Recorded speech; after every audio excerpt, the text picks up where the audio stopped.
미국 최대 보수 행사인 CPAC에서 도널드 트럼프 전 대통령이 한 사람을 직접 공식 호명하여 큰 주목을 받았습니다. Is that Gordon? Yes, is that Gordon? The great Gordon Chang? Is that Gordon? Stand up, Gordon. Wow. We have everybody here today.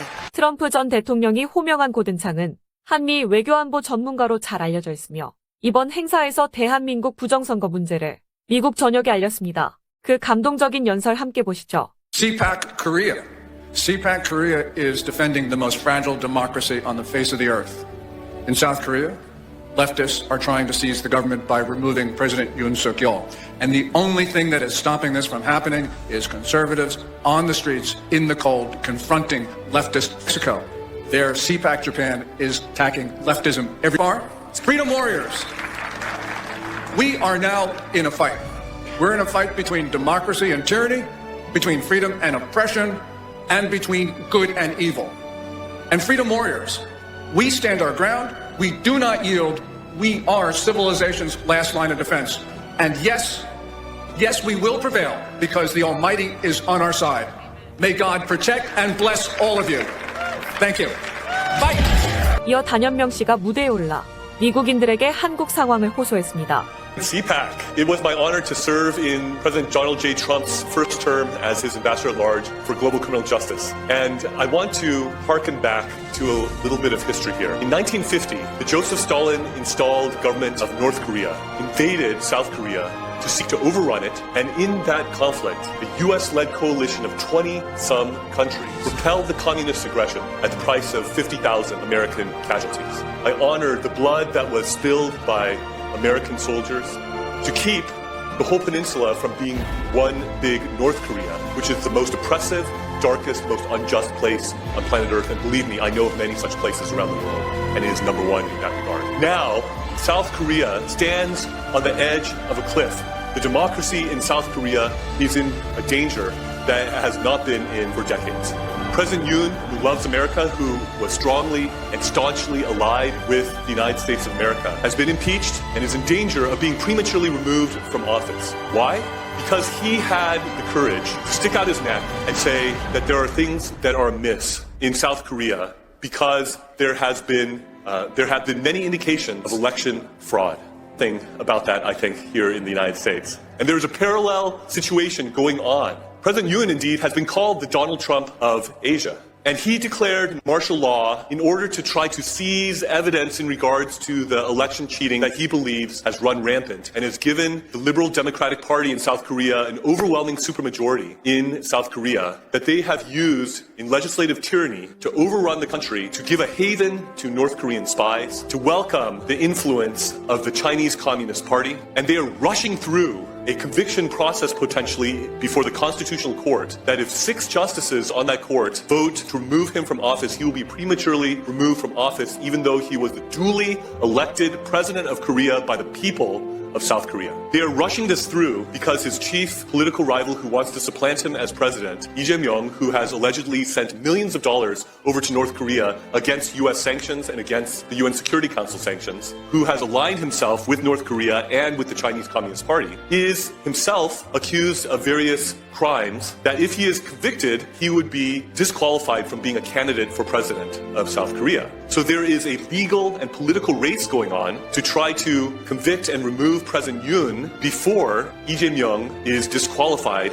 for running for president of Korea in the emergency election that will ensue if Yoon is removed. This is an issue for which freedom-loving, democracy-loving Americans should not be neutral. This is a situation where our government and our people should stand with our allies in South Korea and with President Yoon and stand up and be counted and let the world know that the robbing of democracy and the destruction of democracy, that we spilled blood to the tune of 50,000 casualties in the Korean War, will not be in vain, but that the democracy in South Korea can flourish and the people's elected president, President Yoon, who loves America, who is closely aligned with America, would be able to be vindicated in the Constitutional Court and restored to his rightful office. Thank you.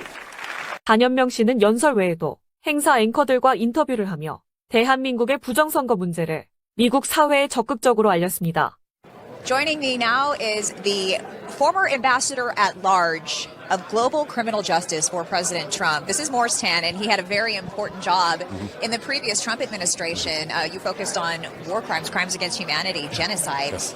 Tell me a little bit about South Korea. This is a big topic. You're going to be speaking here 3 times at CPAC, Yes, and South yes. Korea is going to be one of the main topics that you're covering. Yes. What do the American people need to know about what's happening there? Yes. Well, you know, the U.S. prevented South Korea from being taken over by North Korea during the Korean War from 1950 to 1953. We had 50,000 casualties during that war. There was more bombs dropped in the Korean War than all of World War II. And now South Korean's democracy is on the brink. They are attempting to take out the duly elected president of Korea through impeachment and conviction before the South Korean Constitutional Court. There needs to be 6 out of 8 votes on the Constitutional Court to remove President Yoon, who is conservative, who is aligned with the U.S., who is standing up against North Korea and the Chinese Communist Party, who is also aligning himself with Japan together with the U.S. to counter North Korean and Chinese malign influence. And he is potentially weeks away from being prematurely cut off and removed from office because he dared to try to go after the election cheating. And there are many indicators of the election cheating that have been going on that has led to legislative tyranny and also all this malign influence from the Chinese Communist Party and North Korean communists permeating key parts of South Korean society. This is the crisis that our key ally, South Korea, is in right now as we speak. Wow. Yeah. You know, it's interesting because when you think about South Korea has been a strong ally for us, but it's not just the immediate threat of North Korea like you're talking about. It's the long-term potential threat that China poses as well. Yes. When you think about everything that's happened, you said this is 3 weeks away from potentially occurring. Potentially so, yes. So we're probably going to be hearing about this more and more in the headlines. Yes. What needs to happen in order for people to start talking about this and wake up and pay attention to what's happening in South Korea? Yeah. I think it would really help if our wonderful second Trump administration would be willing to speak into this. This would not be interfering in another country. This would be helping to see to it that the people's voice of South Korea, the democracy there, can actually operate as it should. Why are there Huawei components inside of the voting mechanisms in South Korea? Why are there Chinese protesters calling for the removal of President Yoon, who can't even speak Korean, but they're in Korea trying to advocate for the removal of President Yoon? Why are various North Korean operatives being allowed to run unchecked, spies and agents, because the South Korean legislature had slashed the funding to root out the North Korean spies in South Korea? These are the sorts of things that are happening. And because President Yoon dared to call this out, dared to seek evidence for this through the servers and things along those lines, he's being attacked for that reason. Wow. Yeah. You know, if you ask most Americans who our greatest foreign adversary is, they say China. Yeah. We really have to watch every single move that China is making. Yes. And I know when you Yes. were working for the Trump administration in the past, Yes. that you focused heavily on China. Yes. What were some of the strides you made, and where do we need to focus now when it comes to China? Yes, on the final day of the last Trump administration, we got across the finish line. The mass atrocity determinations were genocide and crimes against humanity that the Chinese Communist Party is perpetrating. It's not only in Xinjiang province, it's also against those in Tibet. It's also against the Falun Gong. They've destroyed more Christian churches than any other government in the world. If you combine all the other governments in the world, they do not exceed the number of Christian churches that the Chinese Communist Party has destroyed. They're trying to change the Bible, of all things, and the Quran and other things along those lines. Anything that threatens the absolute allegiance that they are calling for in China. And if you are not a Han Chinese communist, you are less than in China and certainly outside of China. And so the Chinese Communist Party is playing for keeps. They're trying to dominate the world. They are trying to supplant the U.S. as the lone superpower. And we had many lines of effort in the Trump administration the first time around to counter the malign influence of the Chinese Communist Party. And I expect that the second Trump administration will continue on that. Well, thank you so much for speaking up about something that many people would not be as brazen as you to talk about. So thank you, and keep up on the good work, and keep us posted as well at RSBN. Thank you. Thank you. Glad to be with you. 민경욱 전 국회의원 역시 이 행사에 참여해 한국의 부정선거에 대한 심각성을 전했습니다. About 2 months ago, President Yoon Suk-yeol of South Korea, he declared martial law. His sole purpose was to clean up the election frauds from South Korea. Because of that, he was arrested, he's in prison, and he's on the verge of impeachment. 또한 스카이데일리 허겸 기자의 변호인으로 잘 알려진 박주현 변호사도 행사에 참석해 100장이 넘는 CPAC 코리아라는 책을 발매해 미국 사회에 한국 부정선거 문제를 알리고 도움을 요청했습니다. 행사 중 뜻밖의 해프닝도 있었습니다. MBC 기자가 CPAC 한국보수주의연합 회장 애니첸에게 인터뷰를 요청했지만 대표는 단호히 거절했습니다. 죄송합니다. 지금 인터뷰를 안 하니까.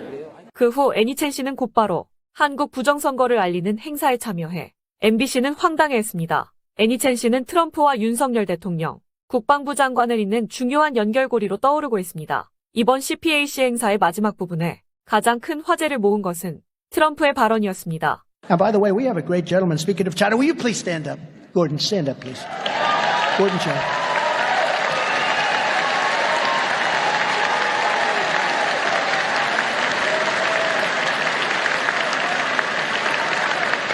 You know, I'm talking a lot about China, and I'm looking over, I'm saying him, and I'm just studying his face as I'm speaking, because people do like me to go off script a little bit, right?